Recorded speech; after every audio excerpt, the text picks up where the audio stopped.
పెళ్ళైనా పండగైనా వేడుక ఏదైనా పట్టుచీరల ప్రత్యేక వేదిక వారాహి సిల్క్స్.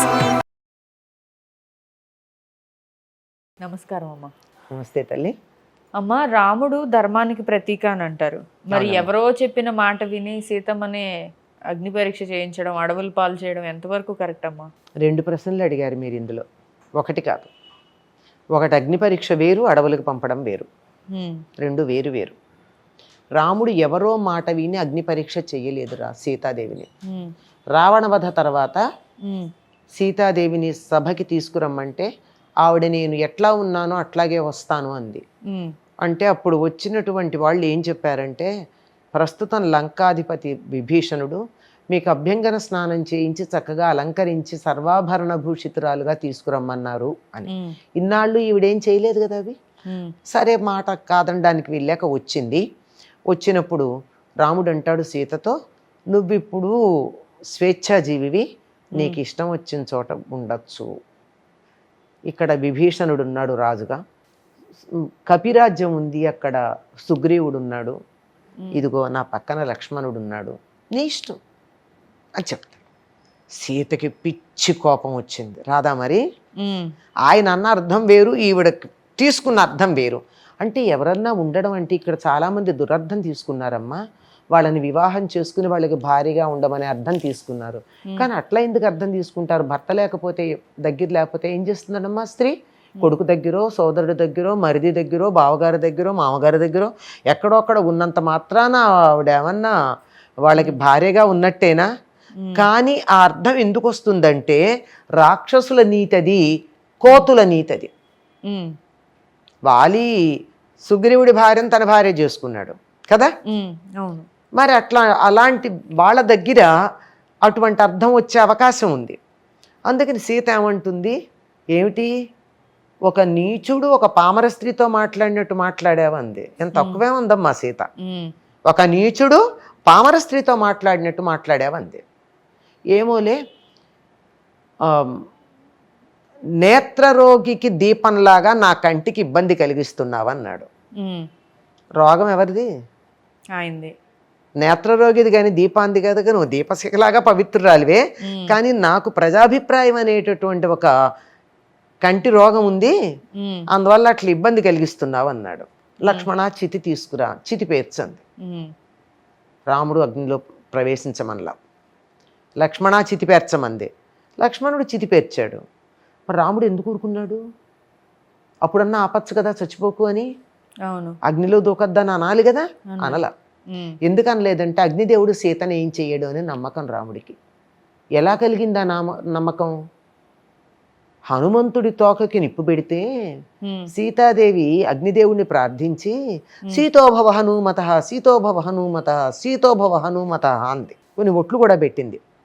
పెట్టి ఇదా గనక ఉన్నట్టయితే నువ్వు ఓ అగ్నిదేవ హనుమంతుడికి చల్లగా ఉండు అంది. హనుమంతుడికి చందనం పూసినట్టు అయింది తోకకి నిప్పు పెడితే. ఈ సంగతి హనుమంతుడు చెప్పలేదా రాముడికి? చెప్పాడు కదా. సుగ్రీవుడికి, లక్ష్మణుడికి, హనుమంతుడికి అందరికీ తెలుసు అగ్నిదేవుడు సీతను ఏం చేయలేదని. కానీ రాక్షసులకి, ఇంకా కొంతమంది బతికున్నారుగా, ఆ బతికున్న రాక్షసులకి, కోతులకి ఈ పాతివ్రత్య లక్షణం తెలియాలి గనక సీత అగ్ని ప్రవేశం చేస్తే రాముడు ఊరుకున్నాడు. తర్వాత మళ్ళీ ఎవరు ఏమనకుండా 10 నెలలు ఒక రాక్షసుడి యొక్క చెరసాలలో ఉన్న స్త్రీ పవిత్రంగా ఉందని ఎట్లా అనుకుంటారు? పరస్త్రీ పరధనం హరణం వా సంప్రమధ్యమం మా జాతి లక్షణం అని చెప్పాడు వాడు. పరస్త్రీలు, పరధనము, వీలైతే దొంగతనం చేయడం, లేకపోతే అనుభవించటం మా జాతి యొక్క లక్షణం. మా జాతి లక్షణాన్ని నేను పాటిస్తున్నానని రావణుడు అన్నాడండి.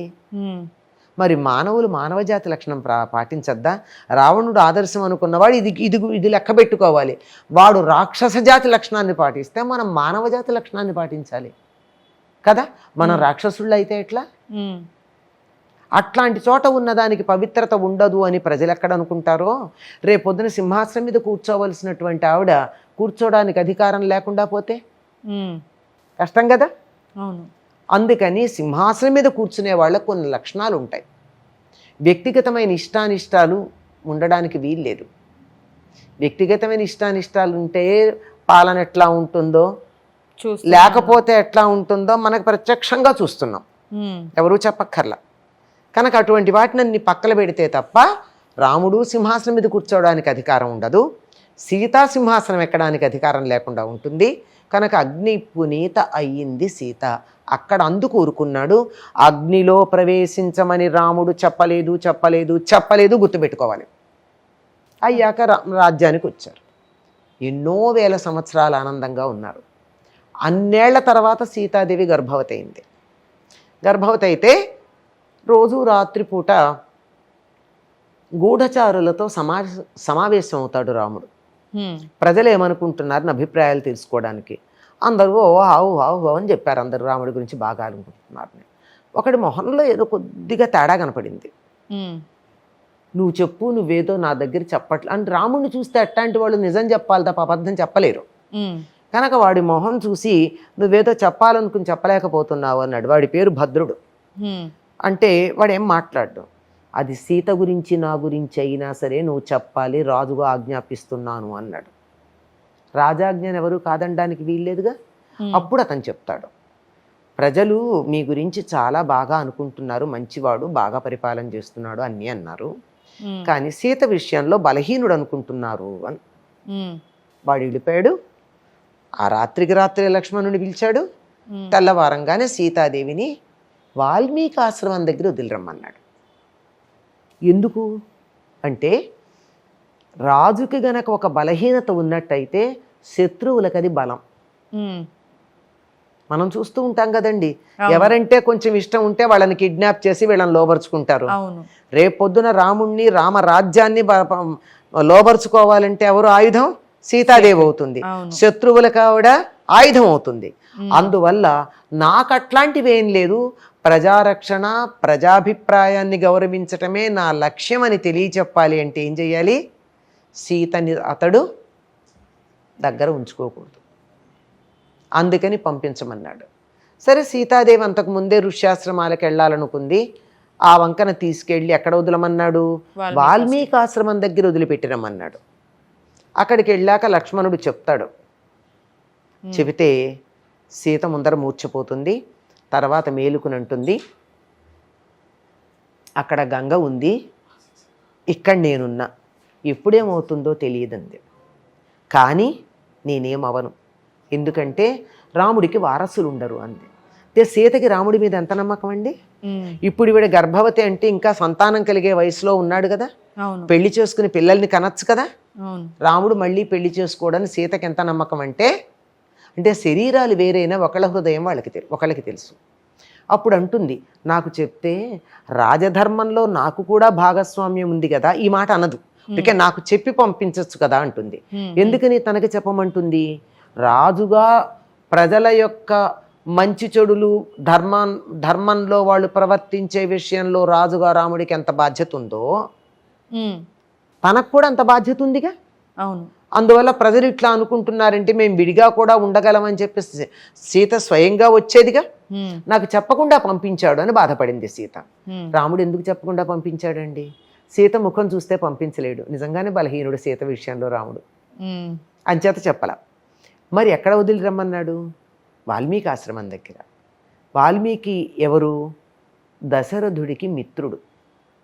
ఆ రోజుల్లో స్నేహాలు ఎట్లా ఉండేవి? ఎప్పుడైతే సీతారాములు అరణ్యవాసానికి వచ్చారో జటాయువు వచ్చి, నేను మీ తండ్రి గారి మిత్రుణ్ణి, మీ తండ్రి గారు ఉన్నట్టే నేను మిమ్మల్ని కాపాడుతానన్నాడు. అంతే, అదే విధంగా కాపాడే ప్రయత్నం చేశాడు జటాయువు.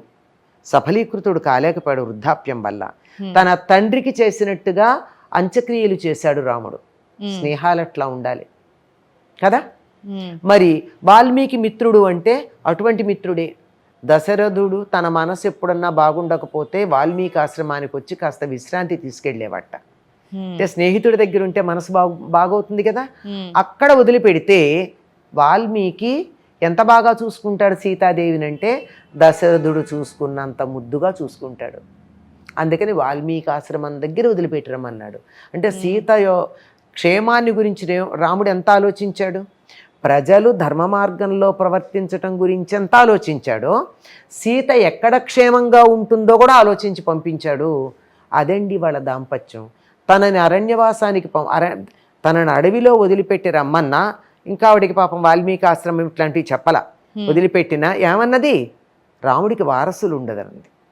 అంటే రాముడు మళ్ళీ పెళ్లి చేసుకోవడం, రాముడి మీద సీతకి ఎంత నమ్మకం, సీత పవిత్రురాలు గనక వాల్మీకి బాగా చూసుకుంటాడని రాముడికి ఎంత నమ్మకం. అది దాంపత్యం అంటే. అక్కడ అరణ్యవాసానికి వెళ్ళమని పంపించేసినటువంటి వాడు రాజారాముడు, వాల్మీకి ఆశ్రమం దగ్గర ఉంచమన్నవాడు సీతారాముడు. ఇద్దరికి తేడా ఉంది కదా. చాలా బాగా చెప్పారమ్మా, ధన్యవాదాలు.